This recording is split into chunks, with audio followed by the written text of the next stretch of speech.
one of the flaws. Can you see the flaw now? The flaw of the images sent by Adura to me. Can you now see the flaw? If you all can see now.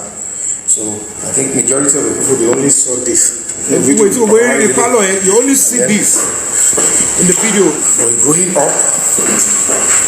We're going up now. So you don't see the same floor up now. We're acting on the court order. So this is the same floor. If you all can see this. Can you see the same floor? Master room. This is where the CCTV is. The CCTV Mohbad one here.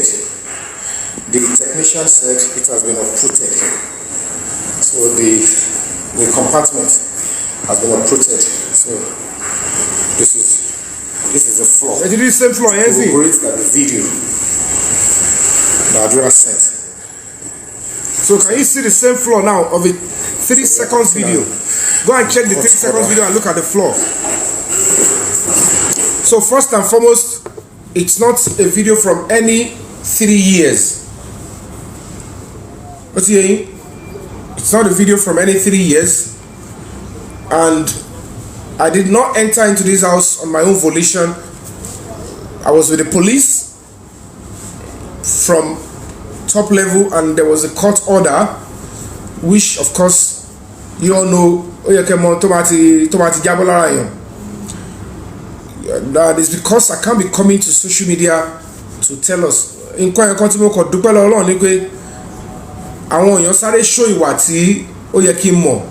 If not, I would have been relying on them. I would have carried all this thing to them. So I want to talk because I am a fighter. I'm an actor, but of course, while I was an actor, I don't involve in violence or any criminality. But my spirit wants to fight for people. So I call myself Jagun. And if I want to fight for people or people that are voiceless or spineless, I need to, of course, build it up. And then I know certainly that most of our people here, social media, not everybody people.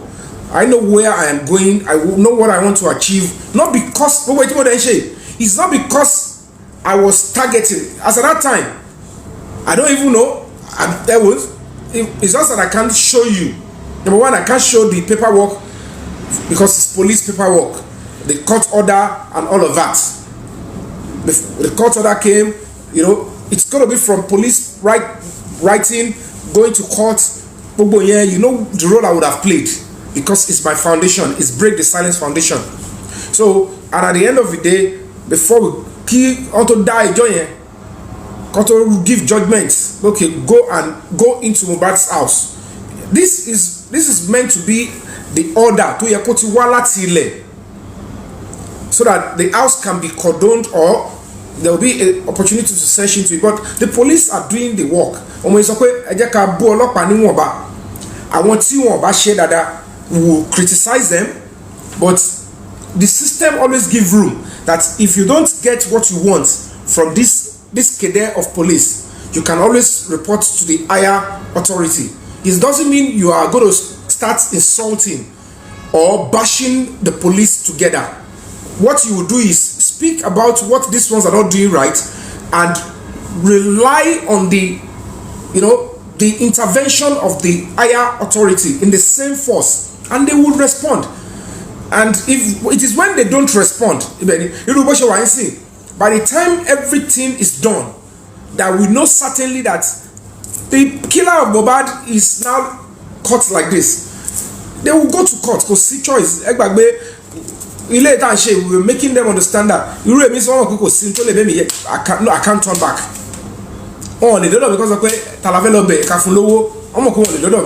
It's not that they've not tried to see how they can't come to me. So I want to pay your me is into this because of money. I want to share more body eating. Because they know that this is the person that is doing something. So they know it's not about money. They know whatever it is, is germane, is sacrosanct, that justice must be served. So I'm going to be posting it on my page, but let me replay it for you. While playing it, I just have to censor. I don't want to show the faces of the police officers. This is one police officer might know them and say, oh, I know him, he's working in Abuja, I know him, he's working with the IG, I know him, he's working so. I don't want them to, investigators. These are the members of the Nigerian police. What's your name, sir? I don't want you to hear the name. Let me take it forward.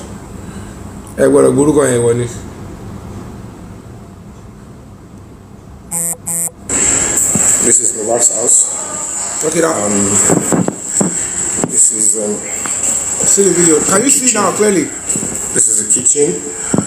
So the camera here is whatever it is, but the camera here is there. This is 16th of January 2025, and this floor is like floors, or look like the floor of the images sent by Adura to me. This floor. Images sent by Adura. So you should know it. The majority of the people, they only saw this. No video. And then we're going up. We're going up now. We're acting on the court order. So this is the same floor. The viewer can see this is the same floor. This is the master room. This is where the CCTV is. It has been uprooted. The technician said it has been uprooted. So the compartment has been uprooted. So this is the floor to corroborate that the video that Adura sent. So we are acting on court order. We of course, the police, they checked in with the security of the estate before coming down. So this is 16th of, so we have gotten the court order. The court order since December 2024, and the police have come to effect the order today and other process. So wish us well, and hopefully something tangible will come out. We're marching on. Justice for Mohbad is coming through. So I don't want to show you this. If I make your head swell small, at least am I appreciating me.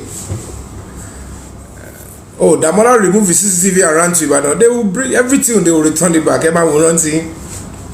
Don't worry.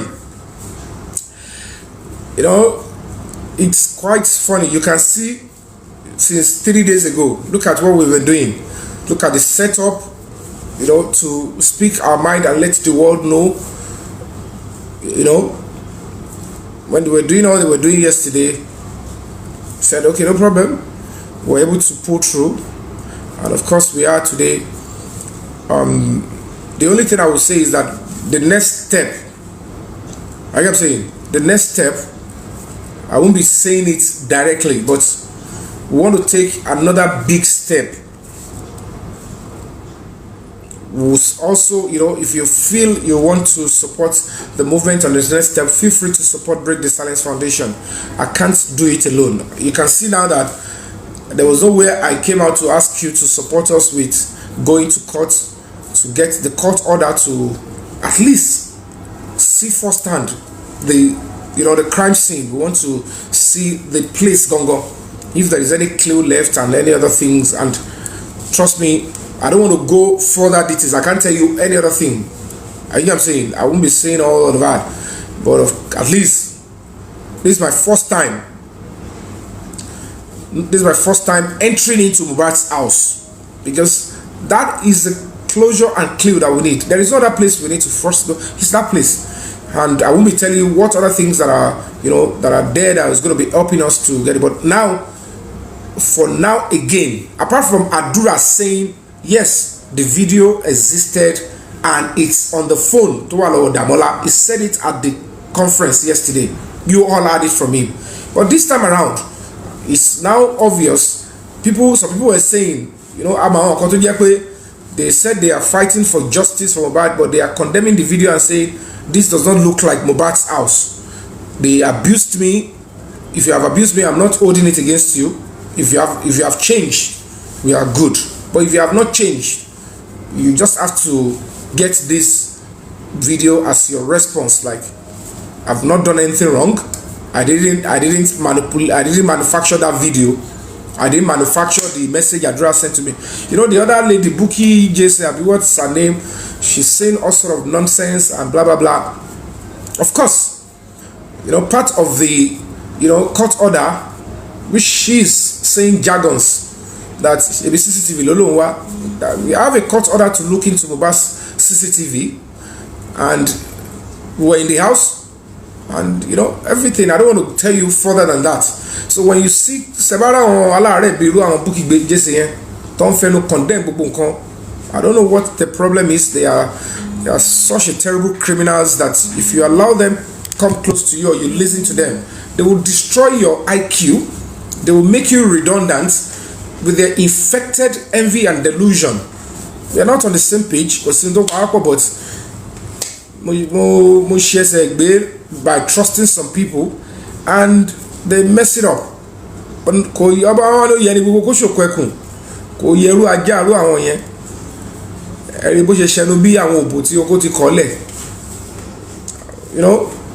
sort of things they keep saying, they keep looking for. Don't look for my fault.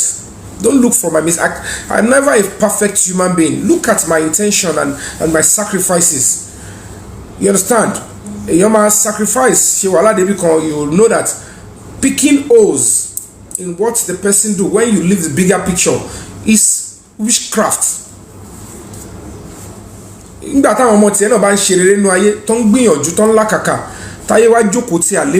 looking, your children are toiling hard, they are contributing something huge, and people now sit down and they are looking for their mistakes because they just want to talk. How much cost do you want to bring? So I'm appealing. I thank those that really taking time to understand me more is good, but we're forging ahead. We're going to be taking a very huge step after this corona inquest. The reason why, well, of course, we need support, because whatever support we've got. Bless you so much. Silence is golden. I love you, man. I love you from the depth of my heart. Whatever it is that we got, those that I can tell, I told them that this is the fund that I got, and this is how far it could take us. I have little basic, but basic. I was around maybe 100,000 naira. But of course, but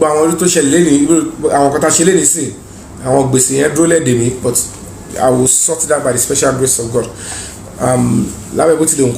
People came through here, people supporting. Part of the gift that was sent to me yesterday, I used part of it to do some movement, today. But I should nearly little expenses to one lay, and we'll still do more. But that's the only way. We cannot achieve this, justice for Mohbad without expenses. Thank you so much for the givers. That's just to give you a respite.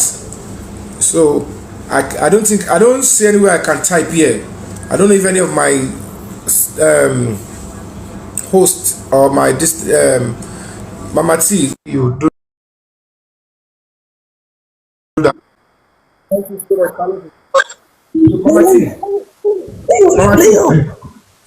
Yes, boss. Account to break the silence foundation. Okay, sir. Moderator.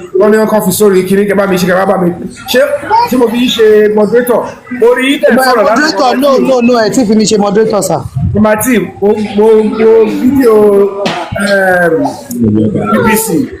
So for BBC, we don't buy Mama Mohbad argue. But to like the camera, emotions we have been sorrow. Careful. Okay. Careful, very mungo. Why is he arguing? Why?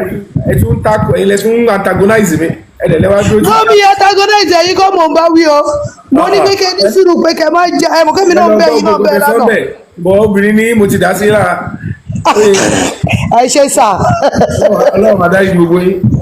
Àmì o. Ẹ jẹ́ ká wá gbé gara wa. Èmi ò ṣe nítorí anything. Ọlọ́run dẹ̀ lọ́kàn mi. bẹ́ẹ̀ ni sà. Accountability is good. I cannot do all this. The NGO, we have a means of doing our accounts. Somebody me tell I didn't use my NGO to collect money for 5 years. It's just a personal decision. But now that we're now coming out, after Justice Mohbad, we want to help other people. It could be your son next, it could be your daughter, it could be that only the real line, commence up. And then we have to fight. Like, how can you do this to this person? I just want to give back. Trust me, trust my heart. Don't me the lifestyle, finance, that go through, more packaging. And if you change, I go to me pretend. If I see another wristwatch, see about abuse me, is not working again. Oh, then what bed?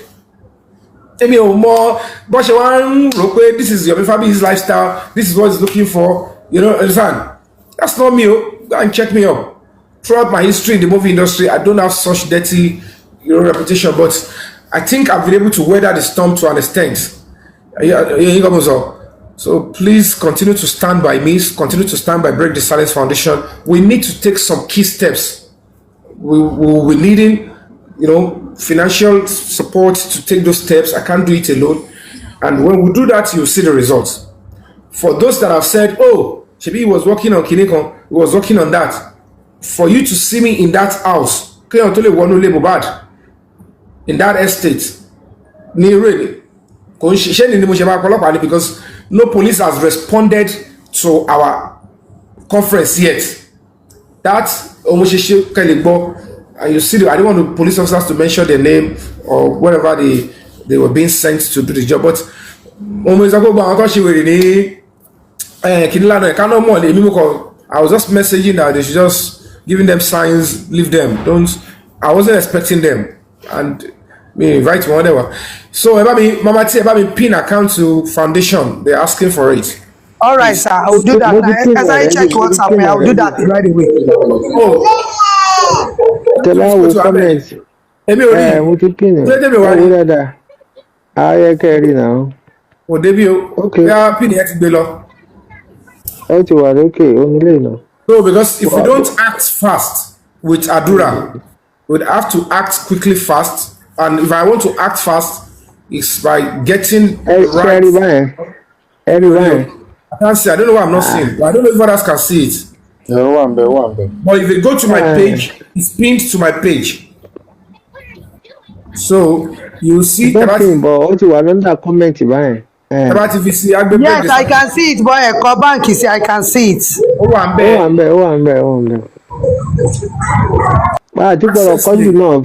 Against you. Please, people in the comment section, stop it, please. It's against TikTok. Against TikTok. I can't hear about you. Don't it's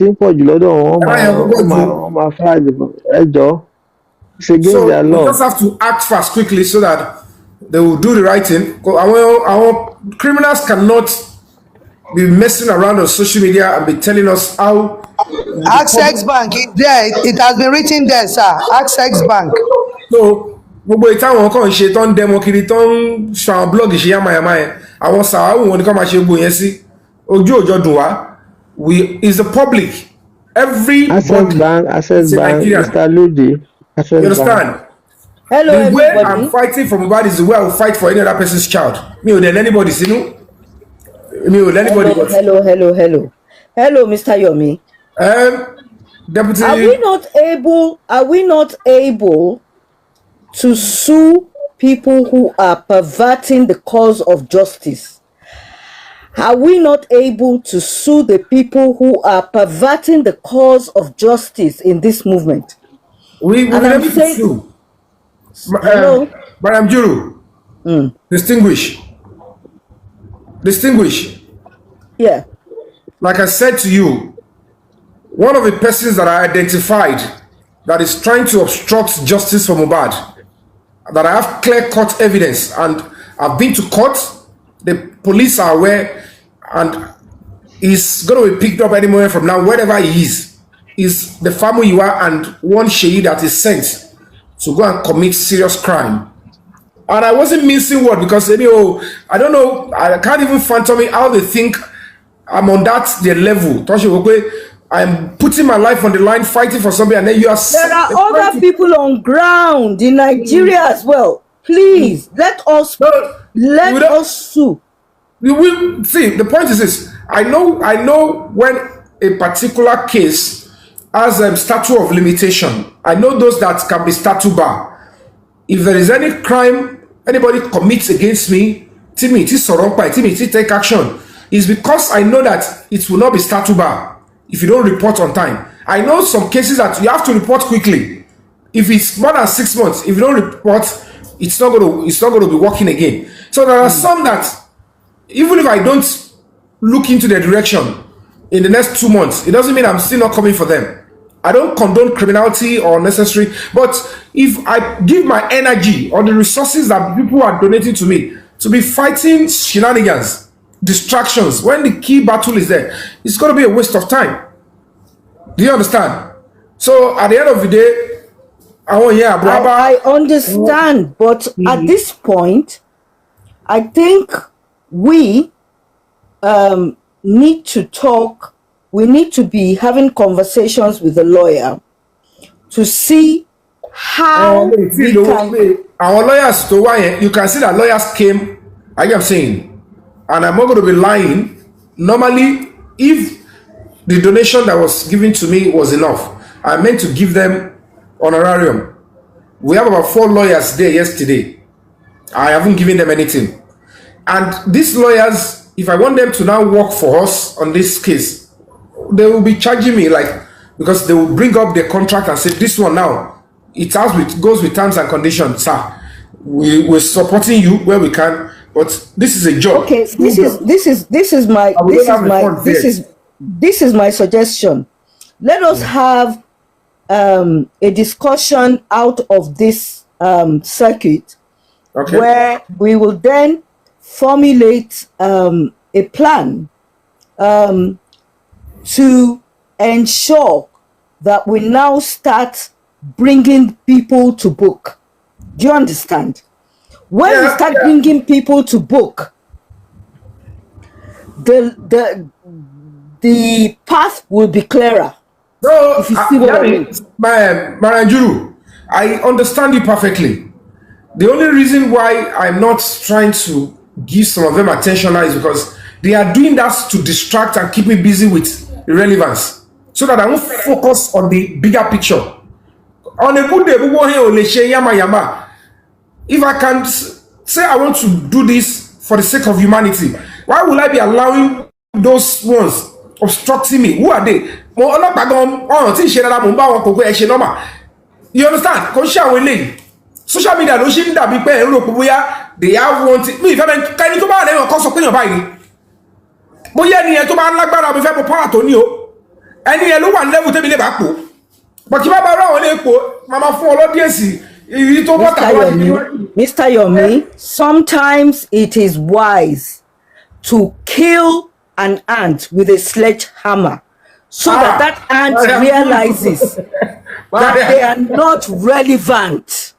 You understand? I can't stand it when I see people like Konipaje, Ati, Obuko White. Don't make Ara more important. I can't stand them. Let's kill them with a sledgehammer. Please. My dears, Deputy Senate President, if I attack those people with resources, I'm not talking about physical. It's about things one-on-one, because it's only Germany that have to I want you to simbe. I am saying, in terms of the way Timbani can lo mighty me go. Number one, or trespass. There is nowhere I invited them. Everybody that is there got an invitation. Anybody to there voluntarily knows that there is a caveat. I still have the power to say it is my show. You are not welcome. Please leave. But of course, when they came,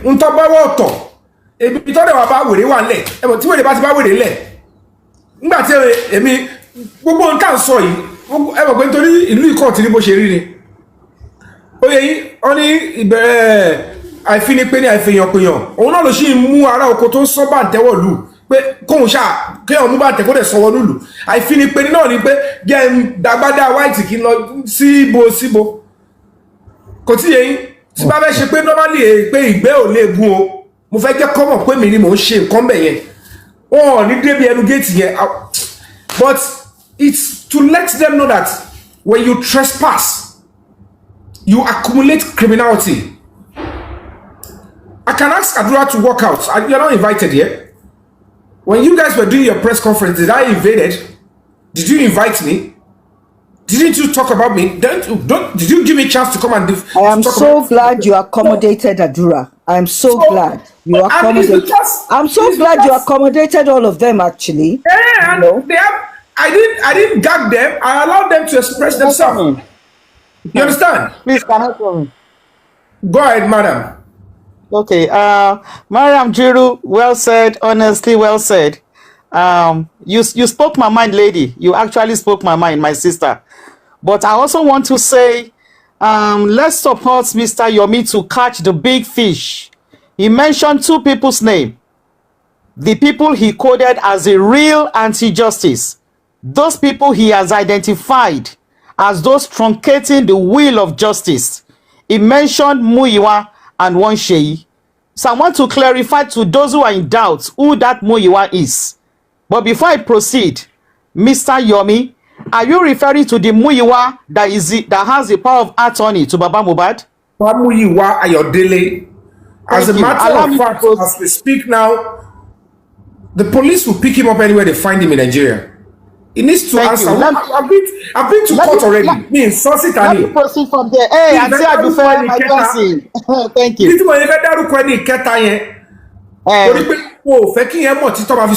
Because okay. Mr. Yomi, let me help you. Brother, let me help you a bit. Mariam Juru, you know that name he mentioned? That name Famuyiwa Ayodele.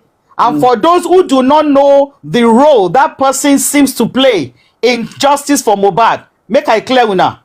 Is that Baba's cousin? Is that Baba's relative? Auntie, wait now. Yes, now. He's the power of attorney. He gave him the power of attorney. Now. Auntie, wait. For people who still think, say, oh God, I know one best speaker. Anyway, let me just help my brother a bit. Famuyiwa Ayodele holds the power of attorney given to him by Baba Mohbad. Famuyiwa Ayodele is the purported relative or brother of Baba Mohbad. Now, if that person is now identified by an individual who is championing a visible cause for Mohbad, who is the person of Yomi Fabiyi, if Yomi Fabiyi has now identified Ayodele Famuyiwa as a person who is truncating the wheel of justice, then what do you think? What do you say? What do you say? So that means that we are in a dilemma, Mariam Juru. Now there they go. If the person will hold power of attorney, and say, I do fashion you, they hear me. So that when you reach Madam Joken platform, make you hear me tell all of them. If the person will hold power of attorney is now identified as a person truncating the wheel of justice, then what are we saying? What are we saying? Madam Jury, you see where they go? Let Yomi face the big fish. King White will meet his day. His day will come. Auntie, Emma worry. Their day will come. Their day will come, Mariam Juru. Let Yomi Fabiyi face and tackle Famuyiwa Ayodele. He holds the power of attorney so that people who are following Baba Mohbad blindly can see. Okay. Because this man is like a shadow of Baba Mohbad. Because when we talk, they will say we are dragging Baba Mohbad. When we talk, they will say we are abusing Baba Mohbad. Now, the person that holds the power of attorney has been identified as the real anti-justice. So where are we going? Yeah. You see where they go, Auntie? Leave King White for now, my sister. Not even sweat him. Make Yomi God-given grace. Famuyiwa Ayodele Mariam Juru is based in the US. He thinks he's untouchable. But we are Crunch Queen. Ma?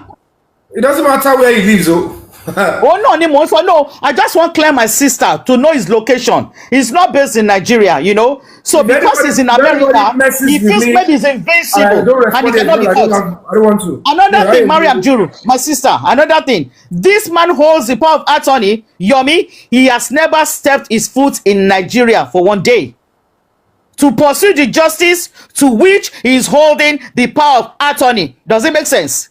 One day. There was a time Mohbad died September 2023. This is July 2025. Famuyiwa has never stepped Nigeria for one day.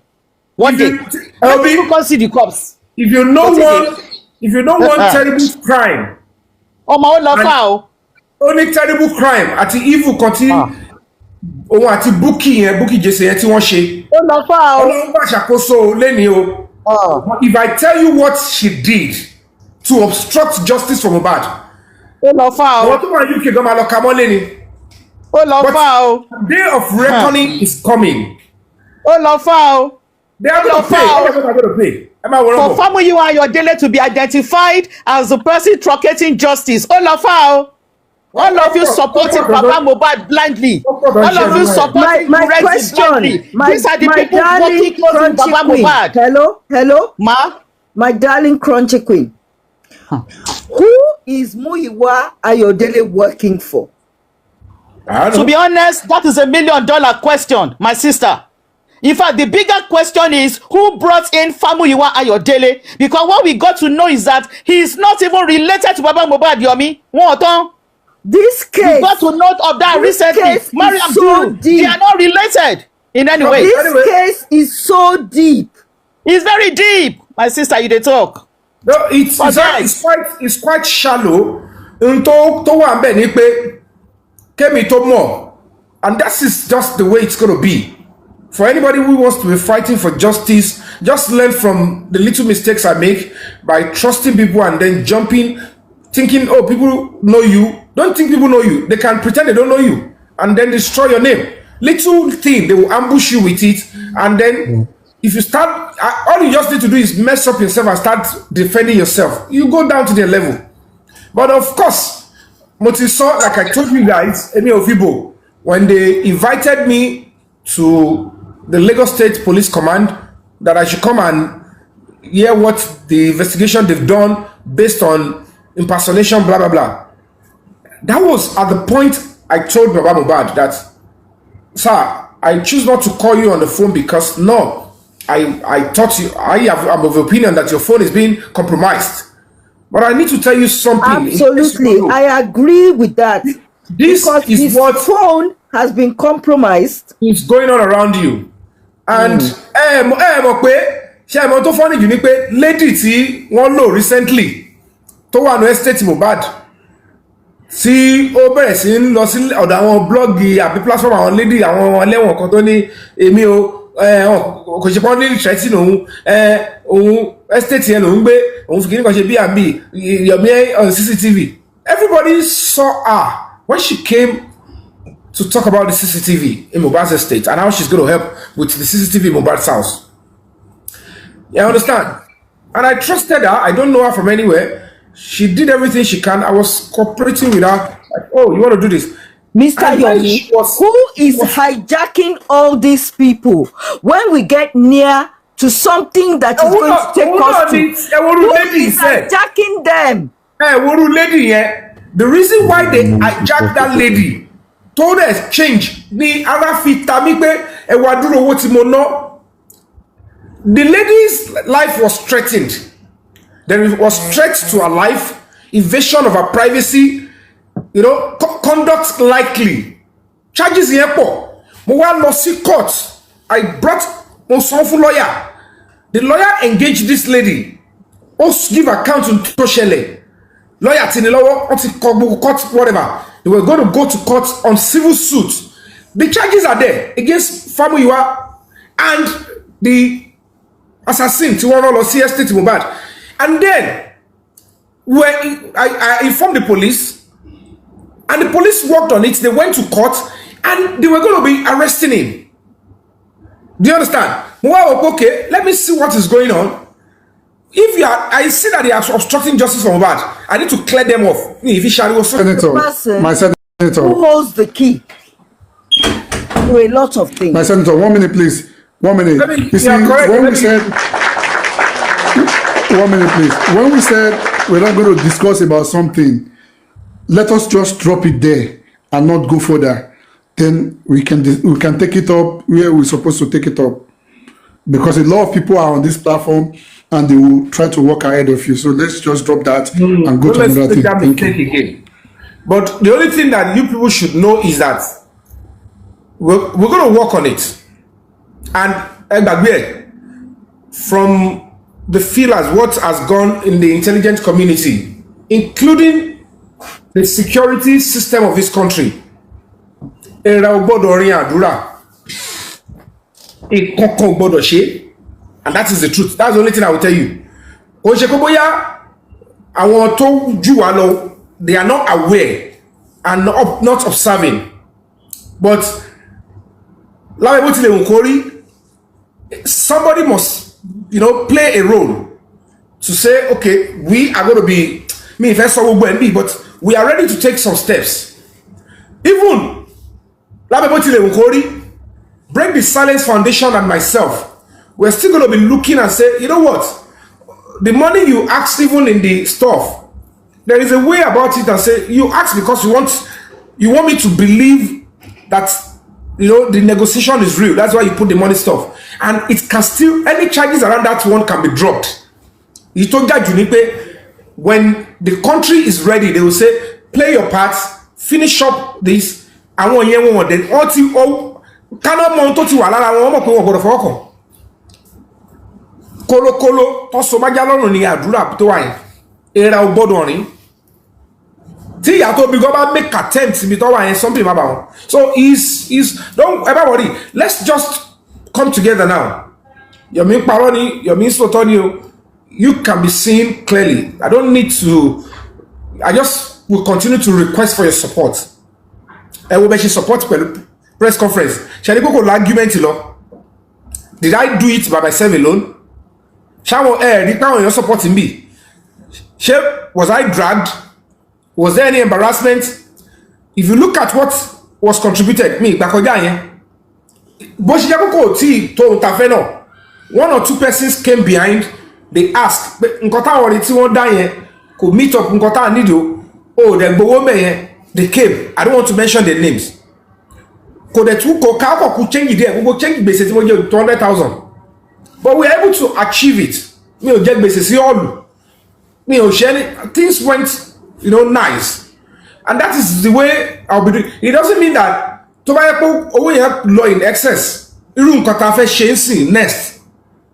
College press conference. The right step. Don't think that the police will just come to you and say, oh, we've seen the video of the press conference. Oh yeah, let's go and be arresting people. If you don't make complaint, they won't make any move. If you don't make it official, police will say, share press conference, it's one complaint. It's a public outcry. But if you are a reasonable human rights foundation, did you take the next right step after that? So you want us to come and be begging you because you have done the press conference. You know the advantage of a press conference. What you achieve. But see, Abako John Rojon Pambi, immediately Soto, motivation press conference. What's the result? When we cushion it up, we need to take some steps. But you should know it's a foundation. When we get to that step, we need to take the other step. And when we take it, the right thing will be done. These criminals can't be telling us that they are too big for the law or they are bigger than the constitution. The law is no respecter of anybody. I only use email. Me, if I want to say I want to get governor to get your lag on EFCC back. Tí ó bá dìbò ẹ̀kọ́ gbé wọn tó máa ṣe wọ́n ṣe bó ṣe wọn ẹ̀yin wá ń ṣerú crime báyìí ẹ̀ ń wá sínú conference ẹ̀ ń ṣe yamayama ẹ̀kọ́ náà ni ẹ̀kọ́ lè ń ta fàfágbọ̀n rí. Don't try the nonsense again. Ó máa bu yín lọ́wọ́. So you know yesterday's outcome is a blessing in totality because I was there even while you were setting up your chairs till you were packing up your microphone. And I'm so happy, just like every one of us. Everything was caught on national. Were you there yesterday? Bẹ́ẹ̀ to TV, I was first on Arifa's platform, then to chair, then to okay. Offline, you are online. I was online, then I came to your platform. Let us part up, please. Let us part and up. I continued from there. In fact, before you read your speech, I was already there, positioned. When you were packing up your table, we ended it together. When you were snapping pictures, let me use your space. Oh, sir? Mama T, I want to use your space. I'm begging Mama T. Oh, okay. So what I'm saying is that yes, all right, no problem. Oh, okay. Go on. Sorry, sir. So yesterday's outcome, lending my voice to millions or thousands of people that watched you is a blessing in totality. Those who displayed their true identity, we are very happy for them because it now shows where we are. So, and we are very happy too that you are able to maintain a good composture. Ìgbà tó yẹ kó bínú ẹ bínú, ìgbà tó yẹ ká ẹ calm, show yẹyin. And their intention was to distract and to disrupt, but Ọlọ́run ò fún wọn ṣe. All their game plan, they could not even succeed. Assignments they gave to Adura, Adura could not even perform the assignments. And we thank God, we pay a sholo Adura. He was able to, within his own capability, he delivered in a positive way. Shomo, completely different from iṣẹ́ tó gbé fún. Tí ó bá kí n ṣe pé àwọn èèyàn náà wọ́n I don't think the mother loves Mohbad. Normally on a good day. Even kó jẹ́ pé you are trying to protect. Ìyá ẹ mọ̀ pé kò ṣe pé anybody fẹ́ pa Adura bẹ́yẹn. If there is any threat that will be coming to Adura, let me tell you guys the truth. Ara wọn náà ló máa ṣèkà fún Adura because ara wọn náà ló ṣèkà fún Mohbad. Gbogbo ohun tó ṣẹlẹ̀ sí Mohbad àwọn external person wo ló fẹ́ ṣe ẹ gbàgbé pátákùpá o. However, ẹ wọnú hall wọ́n gbé picture wọ́n ṣerú kọ bẹ́yẹn fún ọmọ tí ẹ bí ó wà láyé ni ṣe bó wọ́n celebrate àwọn èèyàn tó bá kú. Tẹ́ bá tiẹ̀ fẹ́ débẹ̀ ìwà èpè it is a terrible cost behaviour. Ọmọ ní 10 years I don't see mommy. Even when you see his picture bold, even if you have fight with anybody and the person is celebrating or fighting for you say, please, when you're done, I want to see you personally. If you are fighting for my other son, this is my other son. I need him to explain to you and show you proof that he wasn't the one. So that, I understand. I want to see you so that my other son can explain to you. You know, the way you're mentioning his name, I'm scared. Maybe if he show you proof that he was not the one, you can be convinced. And if Adura committed a crime and he's trying to even make a fool of you, don't paraphrase him. If I am able to say, Mama, this is Adura, we are both young. We are youth. You and I know that there is no way that this video was recorded after you sold the phone. That phone you sold was used to record when Mohbad was alive. Before he get to Damola. Because you sold the phone almost after a year. Phone. That means that is the only time Damola has access to the phone, whether to use it to record himself or to record anything. But this video that was sent was a recording that happened long ago before Mohbad went away. It means you probably recorded the video or whatever it was on Damola. So now Damola had access to the phone because it was there when you were selling to him. I would have explained to the mother, this is it. We are a young person. Now the question is this: what is going on with you, Adura? Are people threatening you? I gave them the platform to speak. There was nowhere I chased Adura up. There was nowhere he didn't have opportunity to speak, even without sitting down. If he wants to say his mind, you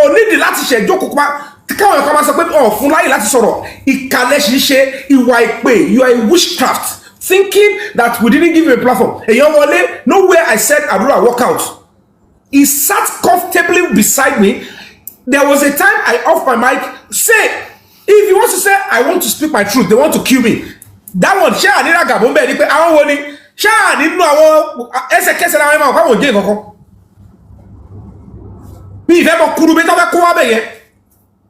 but there's so full of money, Emi ogbe.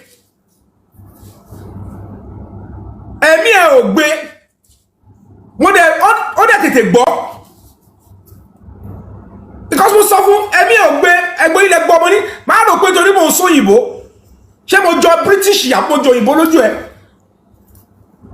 but unfortunately ọlọ́run ẹlẹ́dàá àwọn tó ní pé ó jẹ́ kọ́ comport ara workout nígbà tó jókòó tí mo ní dìde ó dìde gbogbo ìtọ́ ló ń sọ lẹ́yìn àwọn ṣe gbá kan àwọn máa ṣe gan àwọn dúró síta even when I went through the other side the same okon tó àwọn èèyàn ni this same King White came to where my car was ó ní ìgbà tí mo rí mọ́tò kò ṣe kọ́kọ́ náà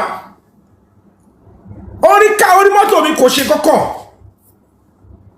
mo rò pé gbogbo àwọn pattern fẹ́ pé ayé olóṣèlú gan wa ọ̀hún flash láyé olóṣèlú táwọn máa drop innocent táwọn máa drop innocent gbogbo ìtẹ́ ìṣe ẹ̀ tí ìmọ̀ kan tó ń pè láyé ẹ̀kọ́ ṣe bálabàla but whatever the case may be Mohbad is going to get justice. I'm not after anybody. I've said it openly. But people should understand that it is important to control your emotions. Self-control is key. Violence is unacceptable. Domestic violence is a crime. You will pay if you're found wanted. That could see a connection with any. Eworu Canada Jimmy, Eworu Olori, ìyàwó dídí ọba. Ewo ẹni tó ẹ pé ó ń gbẹnu sí Mikey. Ṣé pé Mikey kan tó lẹ̀ tó ẹ pé orí ẹbí kò lè gbẹnu sí àwọn ẹgbẹ́. Things can change.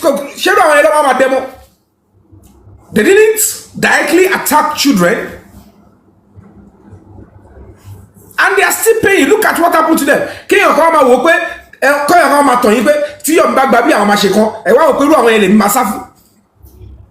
Mr. Yomi. No, I only respected the hotel because I will tell you, baby. Mr. Yomi. On the platform now, we have 900 plus going to 1K. Can you tell us about the visit to the Mohbad house again so that a lot of people will be aware of that? Thank you. Oh, okay. Thank you so much. Of course, today we were able to effect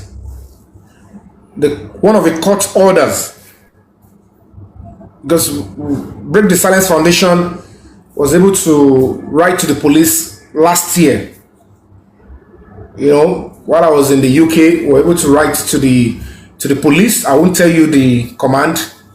And, you know, then the police went on. Part of his mandate is that we have to go to court. We went to court.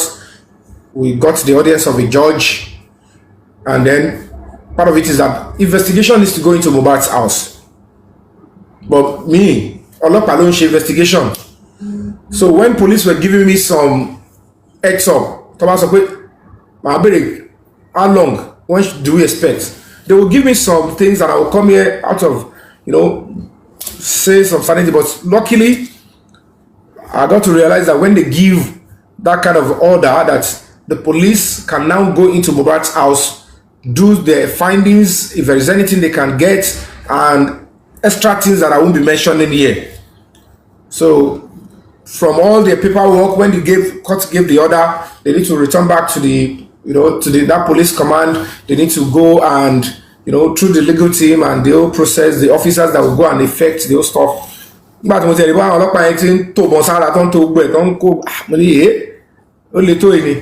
and then we went, and then they have to land and work with the estate security, you know, do all the paperwork.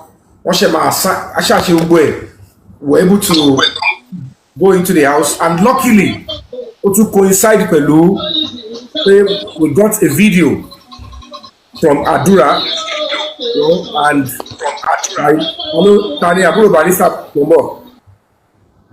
so, and I got some feelers that people were saying, is this Mohbad's house? Is this? Just, I don't know why they were doing that, but it become more video, it become more manufacturing.